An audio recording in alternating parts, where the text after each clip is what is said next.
우물을 파는 사람이란 제목으로 말씀 전가하겠습니다.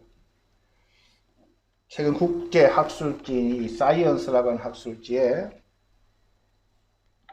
논문이 나왔는데 전 세계에 우물이 점점 고갈되어 간다고 하는 그런 충격적인 논문입니다. 지하에서 물이 솟아나서 그 물을 가지고 사람들이 마시고 농사도 짓고 가축들도 먹이고 그렇게 한 중요한 것이 이 상수원이고 지하수인데 우물이 세계적으로 그런 상수원이나 지하수가 고갈되어 간다는 겁니다. 이것은 자연재해뿐만 아니라 사회적으로나 기후적으로나 또 우리 인간사적으로도 우리 인간관계가 많이 고갈되어 가고 메말라 간다고 하는 것은 제가 설명을 드리지 않아도 여러분이 그렇게 경험을 하실 수 있는 부분일 겁니다. 우리 인간관계 점점 더 메말라 가고 고갈되어 갑니다. 몸이 건조해지고 인간관계가 더욱더 이렇게 삭막해지고 어려워지는 것. 참 옛날 같지가 않고 사람 사귀는 것도 참 쉽지가 않은 참 고갈되고 말라가는 그런 시대에 살아갑니다. 그런데 우리 크리스찬들이 그러한 시대에도 우리는 은혜를 받아야 사는 존재입니다. 우리가 하나님 은혜를 받았다고 하는 이 세 가지 세트가 있어요. 눈물과 콧물과 침이라고 하는. 하나님 은혜를 받으면 이 세 가지가 먼저 드러납니다. 은혜를 받은 분들은 눈물이 나죠. 찬송을 부르다가 목이 메이기도 하고 하나님 앞에 자기가 얼마나 보잘것없는 존재였는데 이런 존재를 사랑해 주신 그 은혜를 기억하고 그 말씀을 들을 때에 우리는 남은 알지 못하는 그런 목매임과 그런 눈물과 콧물과 그런 침을 흘리는 그것이 이 은혜 받은 증거입니다. 의학적으로도 눈이 마른 사람은 병이라고 합니다. 저는 눈물이 좀 많아요. 아주 감성적인 것들 보기보다는 그래 안 보이는데 우리 김 유사님은 좀 눈물이 좀 부족할 수도 있을 것 같아요. 저는 잘 웁니다. 눈물도 많고 좋은 거래요. 항상 눈이 우르고 때로 그러니까 눈이 이렇게 좀 뭐라 그럽니까 눈물샘이 안 말라서 땀샘도 좀 많고 좀 그렇습니다. 사람이 밥은 안 먹어도 견딜 수 있다고 합니다. 그런 물은 마시지 않으면 오래 못 버티죠. 성경에서 은혜 받고 축복받은 것을 물로서 많이 표현을 합니다. 예수 그리스도가 생수고 그래서 물이라고 하는 것이 성경에서는 굉장히 축복받은 사람들 그리고 은혜 받은 사람들 그리고 그러한 물이 흘러 넘치는 그러한 은혜가 넘치는 그런 표현을 또 많이 했습니다. 하나님께서 이스라엘 백성에게 약속으로 준 땅이 젖과 꿀이 흐르는 땅이다라고 이야기합니다. 멈추는 것이 아니라 하나님의 은혜가 정말로 흘러넘쳐서 그러한 삶을 살아가는 것이 하나님 나라의 특징이다라고 이야기합니다. 그런 의미로 오늘 이삭은 우물을 파는 그런 존재입니다. 이삭은 여러분 아시다시피 아브라함의 참 기다리던 그런 약속의 아들입니다. 이삭을 연구한 많은 신학자들이 그의 삶을 연구하면서 가장 중요한 본문이 오늘 본문이다라고 할 만큼 오늘 본문은 중요합니다. 왜냐하면 오늘 본문에는 이삭이 어떠한 신앙과 그가 어떠한 인격과 그가 어떠한 삶의 스타일로 그가 살아왔는가 어떻게 하나님의 은혜가 넘치는 그런 이삭의 모습이 오늘 본문에 다 나와 있기 때문입니다. 이삭에 있어서 그의 인생에 큰 두 가지 핵을 긋는 사건이 뭐냐면 아브라함이 하나님의 말씀에 순종하죠. 내 사랑하는 아들 이삭을 번제로 드리라. 아브라함 두 말도 하지 않고 모리아산을 향합니다. 이 아버지의 행위를 보고 아들 이삭이 순종하게 되죠. 그러니까 아버지의 순종과 아들이 하나님 뜻 가운데 순종하는 그런 아름다운 모습을 우리는 기억합니다. 두 번째가 오늘 본문에 나옵니다. 오늘 12절 보면은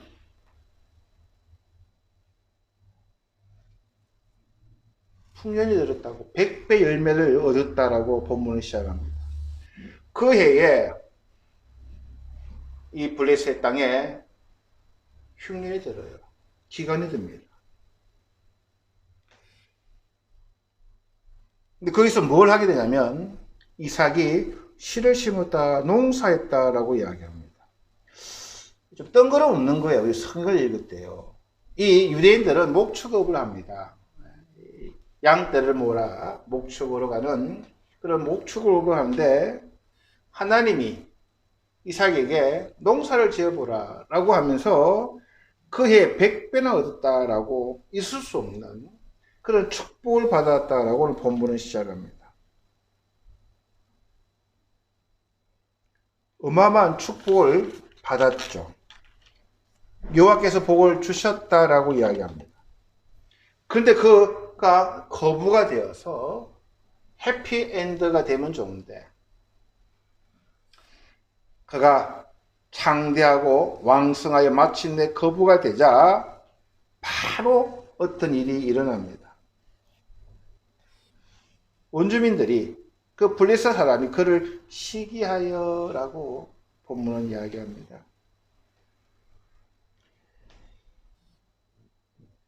시기하는 건 좋은데 그들이 행동을 하나 일으킵니다.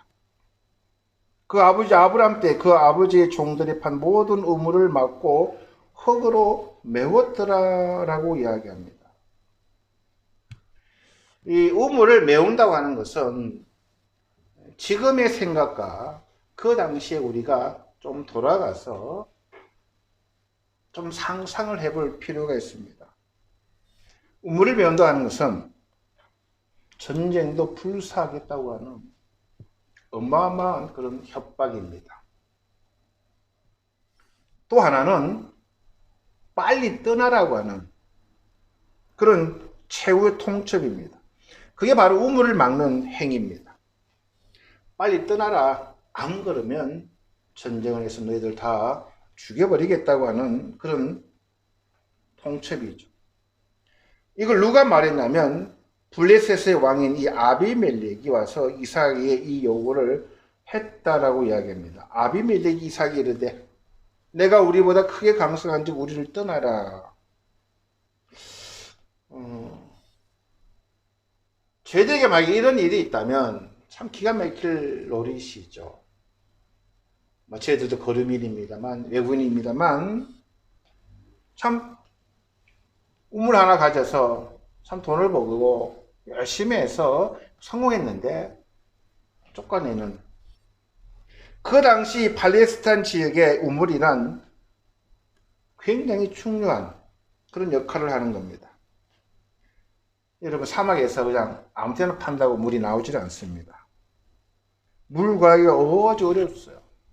사막에서 우물을 가진다고 하는 것은 사막에서 바늘 귀를 찾는 만큼 어렵다고 하는 그러한 것이 우물입니다. 보이지도 않죠. 아무 때나 팔 수 있는 것도 아니고 아주 어렵게 찾아내는, 그리고 파기도 쉽지 않고 그 자리가 어디에 있는지, 물 근원이 어디에 있는지 알기도 어렵고 파기도 어렵고 깊게 파야 되는데 기계가 없죠. 그러니까 사람들이 손으로 팝니다. 그냥 이 삽이나 곡괭이 같은 그런 단순한 도구로 깊게 파야 돼요. 헛땅도 많이 치겠죠. 그래서 만약에 찾았다 하면은 또 그 다음에는 무너지지 않도록 돌을 캐어서 이렇게 무너지지 않도록 쌓아 올려야 하나의 우물이 완성되는. 그래서 굉장히 시간도 노동도 어렵게 하나하나 파내는 그것이 우물입니다. 그 당시 우물 하나 가지고 있으면요 굉장히 권력입니다. 그리고 우물을 찾아내면요 영웅입니다. 그러니까 이 우물은 아브라함이 우물. 그런 식으로 그 판 사람을 기억하고 영웅하며, 왜냐? 하나를 파면은 이제는 먹고 살고 살아가는데 별 큰 지장이기 때문에. 그래서 그 당시 팔레스타인에서는 이 우물 하나가 굉장히 큰 그런 자산이었습니다. 그런데 이 우물을 막으면서 나가라는 거예요. 여러분 같으면 어떻게 하겠습니까, 여러분? 말도 안 되죠. 어떻게 그냥 그걸 얻은 건데. 근데 그 사람들은 우리보다 더 말이 안 돼요. 이삭의 것이라는 걸 알면서도 막무가내로 쫓아내요. 싸울 수도 없고. 왜? 그 나라의 왕이 나가라고 하는, 이러지도 저러지 못하는 그러한 상황입니다. 이삭은 깊게 고민했을 거예요. 어떻게 해야 될까?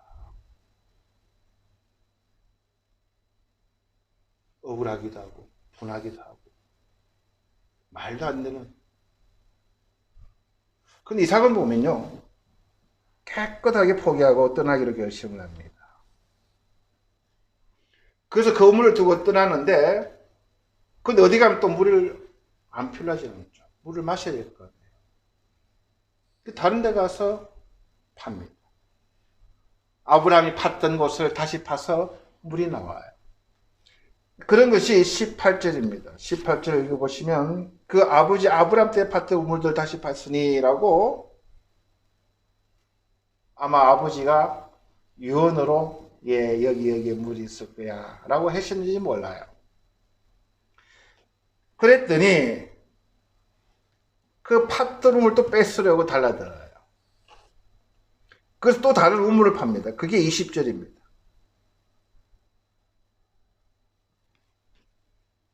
또 다른 곳으로 쫓겨나서 팠더니 이제 물이 나오는데, 이 그랄 목자들과 이 사회 목자들 다투요. 그랄 사람들이, 원주민이죠. 야, 그 우리 땅인데, 우리 땅에 나온 물이니까 그거 우리 거야 라고 싸움이 났다는 거예요. 그래가지고 그 우물 이름을 에색이라고 이야기합니다. 이 에색이란 말은 다툼, 적이, 싸움, 이런 이름을 붙였어요. 그래서 그것을 피해서 또 갔는데 또 다른 우물을 팠다고 21절 이야기합니다. 또 다툼으로 그 이름을 신나라 하였다. 이것은 니꾸시미, 정오.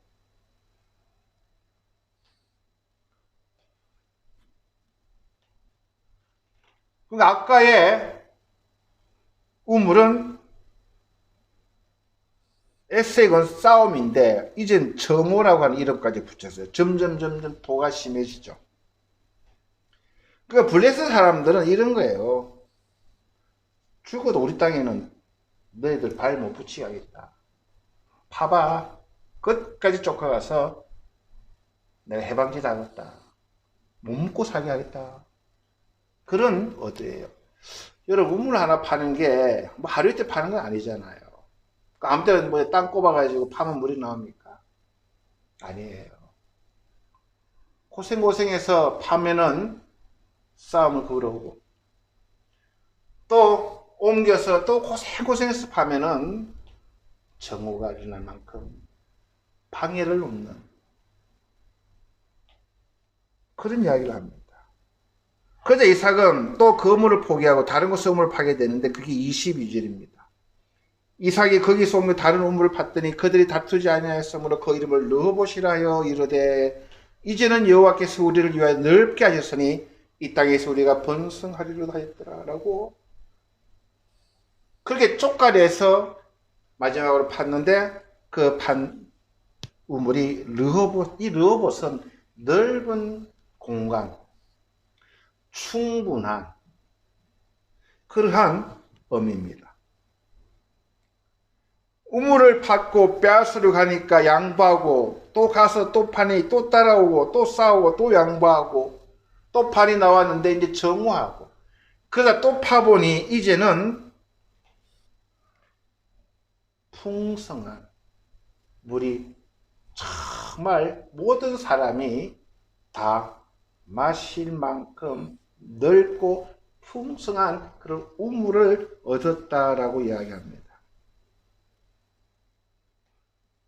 그게 오늘의 내용입니다. 심플합니다. 근데 우리가 여기서 한번 생각을 해봐야 됩니다. 이삭은 바보는 아니죠.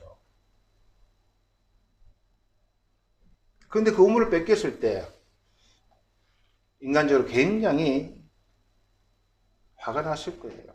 분했을 겁니다.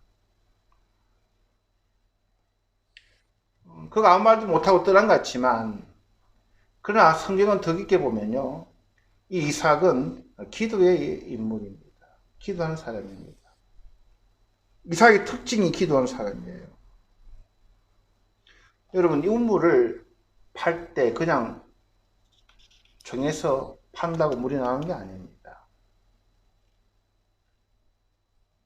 이삭은 기도했을 겁니다.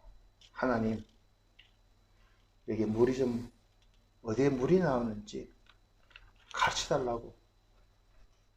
쫓겨날 때마다 하나님 내가 어디로 가야 됩니까?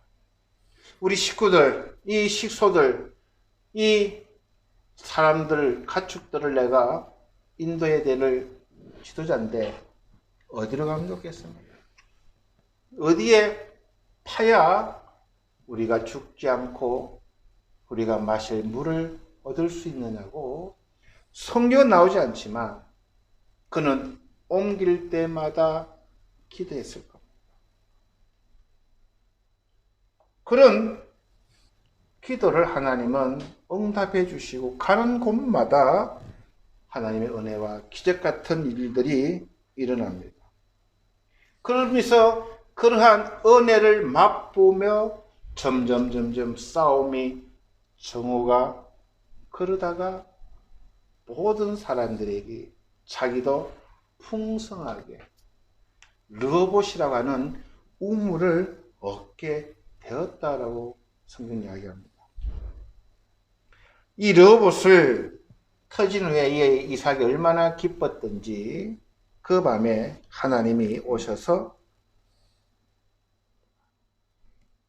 이삭에게 한 말이 24절입니다. 그 밤에 여호와께서 그에게 나타나 이르시되 나는 내 아버지 아브라함의 하나님이니 두려워하지 말라.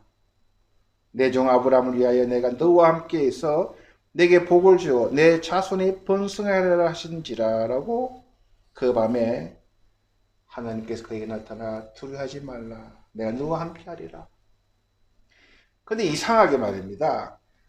부엘세바로 올라갔더니 성경에서 올라갔다고 하는 말은 은혜 받는 거예요.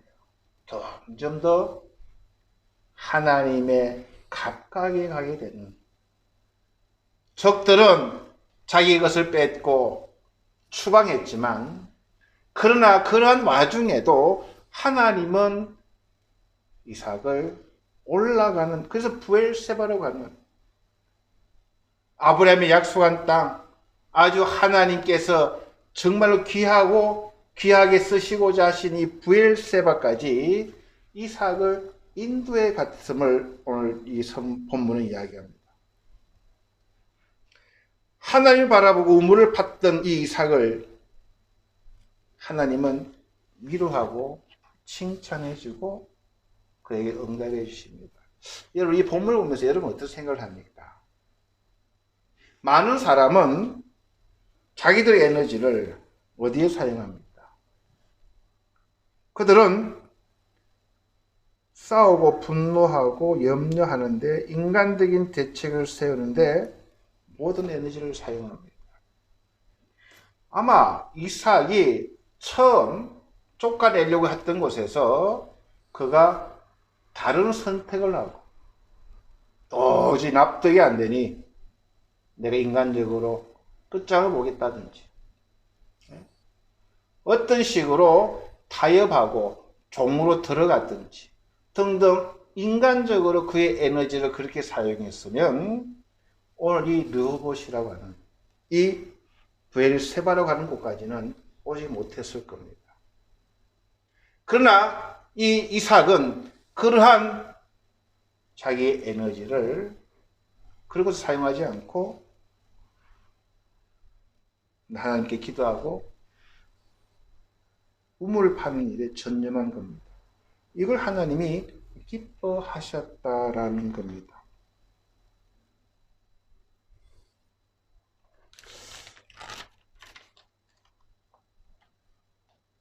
그래서 이삭은 말년까지 이 브엘세바에서 인생을 살아갑니다. 더 놀라운 것은 왕이 찾아와서 화친을 요구하는 그런 내용이 후반에 있습니다. 이삭의 모습을 보면 굉장히 무능해 보이고 약해 보입니다. 부인들이나 자식들이 봅니다. 우리 아버지는 왜 이리 무능하냐. 남자가 대포도 없이. 아버지 그 우물이 어떤 우물이에요? 우리 가족이 먹고 살아야 될 그런 우물인데 이삭은 그것을 포기하고 옮겨갑니다. 그럼 우리가 이 맥락을 전체적으로 보면 그는 그렇게 옮겨가면서 우물을 팠지만 나중에는 르호봇이라고 하는 정말 풍성한 은혜가 차고 넘치는 많은 사람들에게 추구도 남음이 있는 그런 넓은 우물을 발견하고 싸움이 멈췄다라고 이야기합니다.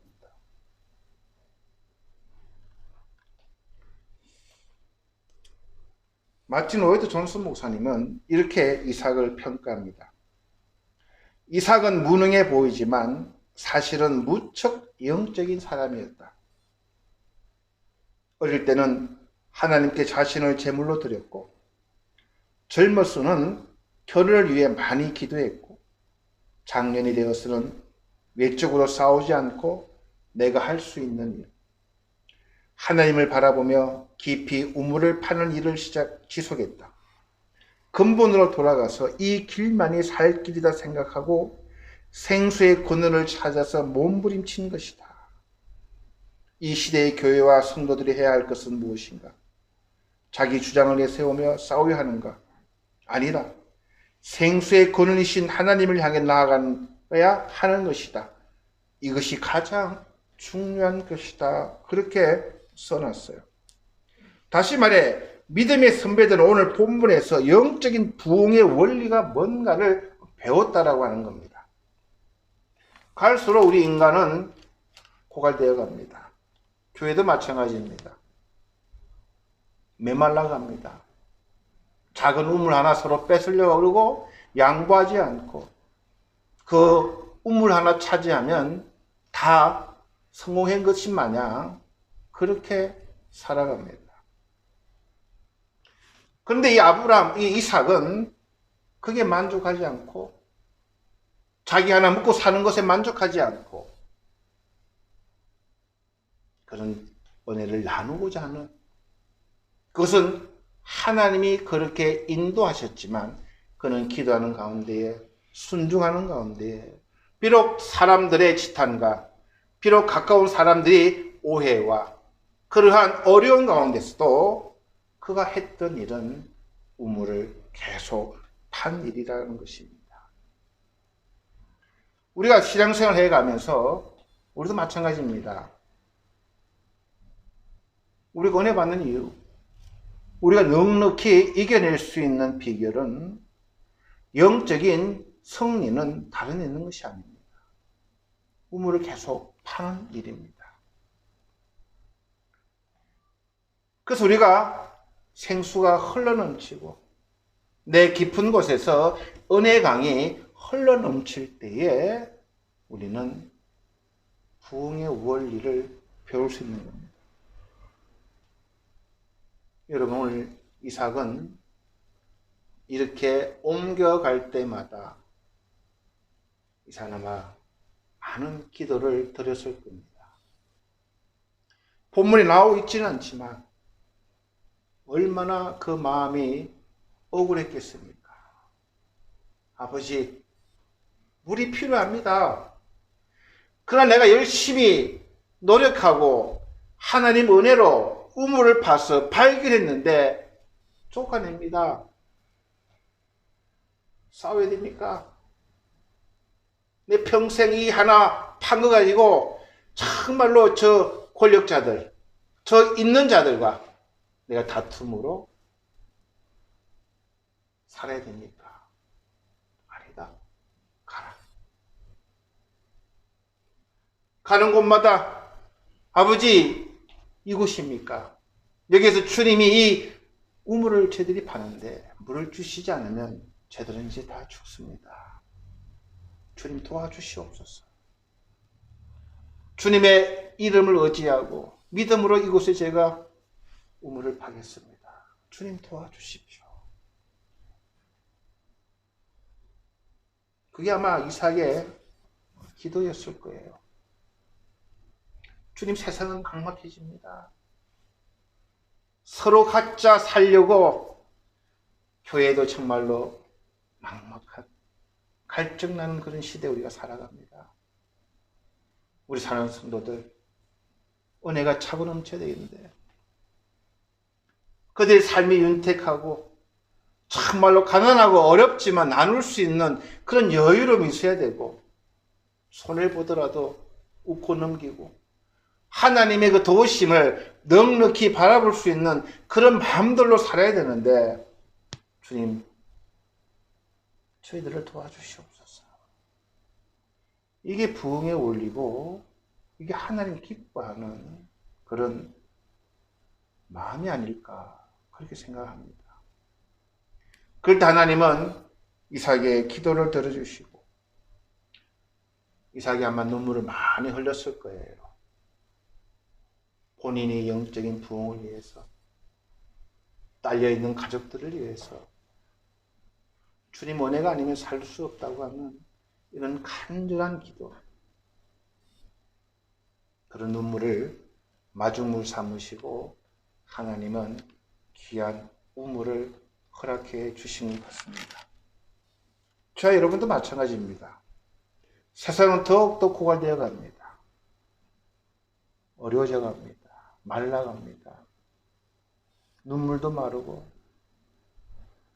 이제는 우물 하나 발견했으면 그것으로 만족하는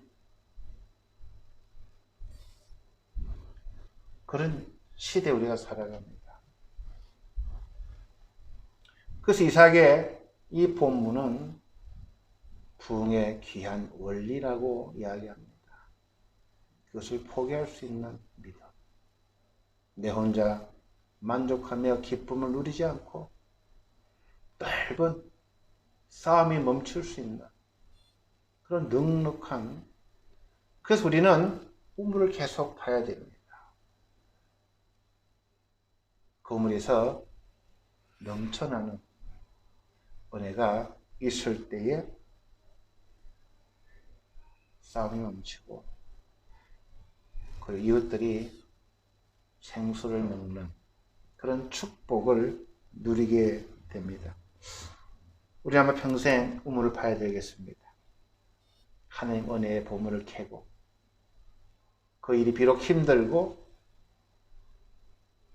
그 일이 못마땅하지만 역을 생각해 보면 주님을 더 붙드는 행위입니다. 더욱더 주님 앞에 기도하고 주님의 인도를 듣기를 소원하고, 사람들은 어리석어 보이고 사람들은 이해하지 못하지만 그렇게 우물을 팔 때에 진정한 은혜의 강류에서 내 속 깊은 곳에서 멈추지 아니하고 솟아나는 그런 은혜가 저와 여러분에게 있기를 주 이름으로 축원합니다. 잠깐 우리 기도하시겠습니다. 주님, 은혜를 감사드립니다. 저희들 이삭을 본받는 자들에게 도와주시옵소서. 믿음의 흐름이 우리는 우물을 파는 존재입니다. 깊고 시원하고 그것이 넓어서 많은 사람들을 살리고 행복하게 하고 기쁨을 주는, 우리는 일평생 그런 우물을 파서 나눠주고 그런 우물을 파서 베풀고 그러한 삶으로 우리는 부름을 받았습니다. 그래서 우리 주님은 기뻐하십니다. 우리도 그러한 삶을 살아낼 수 있도록 은혜 내려 주시옵소서. 감사드리며 예수님 이름으로 기도드렸습니다. 아멘.